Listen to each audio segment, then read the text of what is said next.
ایک نوجوان جو حافظ قرآن بھی تھا، حافظ حدیث بھی تھا، اس کی شادی کا واقعہ ہے کہ جب اس کا نکاح ہوا اور وہ اپنی بیوی سے ملنے کے لیے پہلی رات اس کے کمرے میں گیا تو میاں اور بیوی دونوں نے یہ سوچا کہ ہم اپنے اس رشتے کو اللہ کی مدد کے ساتھ اور اس کے شکر کے ساتھ شروع کرتے ہیں۔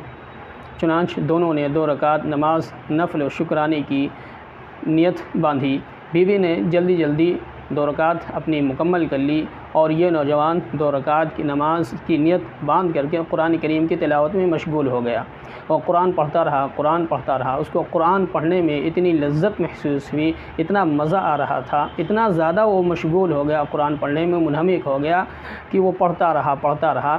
جب اسے خیال آیا کہ اس کی بیوی اس کے انتظار میں بیٹھی ہے تو اس نے اپنی نماز مکمل کی اور جب سلام پھیرا تو دیکھا کہ صبح صادق ہو گئی ہے، فجر کا وقت ہو گیا ہے۔ چنانچہ وہ اپنی بیوی کے پاس آیا اور اس سے معذرت کی اور کہا کل انشاءاللہ میں تم سے ملتا ہوں۔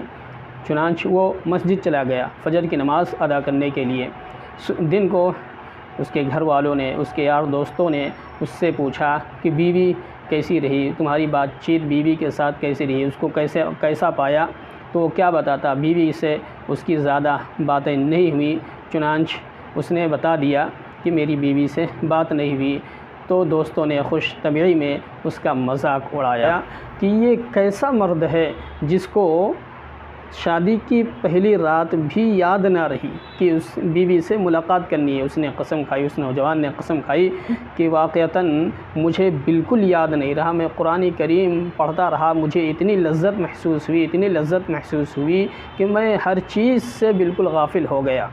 میرے بھائیوں، قرآن ہے ہی ایسی چیز کہ جو انسان بھی اس کو دل جمعی کے ساتھ بالکل پورے سکون کے ساتھ پڑھے گا، دل لگا کر پڑھے گا، اس کو ایسا سکون، ایسا اطمینان نصیب ہوتا ہے۔ یہ قرآن کا معجزہ ہے۔ آپ قرآن کو پڑھتے جائیے، آپ کبھی بھی نہیں اکتائیں گے۔